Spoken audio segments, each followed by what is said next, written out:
Hi, this is Teddy at the Ruth Bancroft Garden Nursery, here to talk with you about some plants that might be great choices for a last-minute gift or present this holiday season, and a nice addition for either the brand new gardener or the collector. So let's go ahead and get started.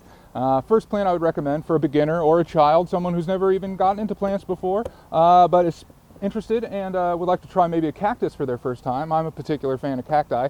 I would recommend the Mammillaria gracilis fragilis, the thimble cacti.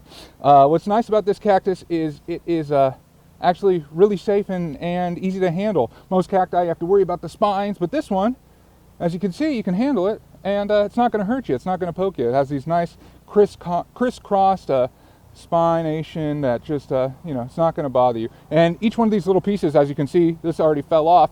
In the wild, an animal might walk by this plant and bump off a piece, and this segment would land in the soil and go ahead and root and become its own new plant. So you can not only have this be your own first plant, but you can share this plant with others for the first time. So that's a fun little thing to do. A plant that might be more in line with an intermediate grower would be the Stetsonia corine, the Argentinian toothpick cactus.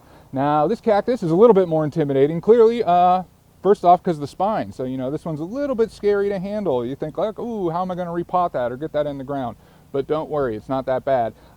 What you want to do if you're going to go ahead and get a cactus like this and move it up into a different pot is put on some nice thick gloves and wrap it up in a towel, or use a pair of barbecue tongs to handle it, something to put a barrier between you and the cactus. And that's all you got to do, and it's easy peasy.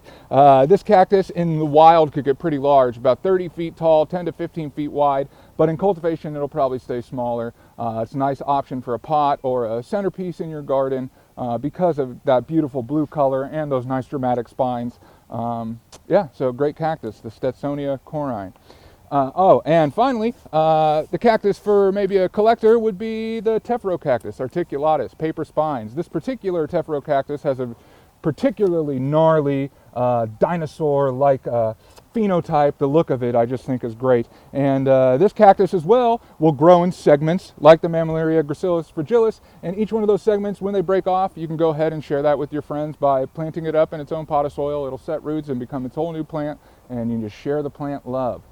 We also have some holiday gifts here that if you don't want to go ahead and just do a plant, you want to do a pre-potted plant garden. We have some pre-potted arrangements, the reindeer arrangements. We also have some wonderful wreaths as well, the succulent wreaths as well as the protea wreaths. Ooh, and we do have these succulent wreaths as well, which I almost forgot to mention, but we have, as you can see, a variety. This one's will last for months. It's already in bloom. Beautiful, easy to take care of. You just water it like you would most of your other succulents. The protea wreath, you can water that as well to keep that fresh. And then the nice thing about that is when it dries out, it's just as beautiful as when it was alive. So, you get to keep that one around. One more plant I want to talk about before I forget is the Aloe Hercules. So this is, for those of you who want to add a big, dramatic piece to your landscape, this would be the plant for you. This can grow up to 20 feet tall. It's a hybrid between Aloe barbarae and Aloe dichotoma, so it's got hybrid vigor. It's a little bit more cold hardy than either of its parents, and it grows in this beautiful form, meaty, dramatic. Can't recommend the Aloe Hercules enough. So this is a great plant to add to your garden. And we got these in 10-gallon size right now. So well, that's about it. Thanks for spending your time with me, and hopefully we'll see you down at the garden this holiday season.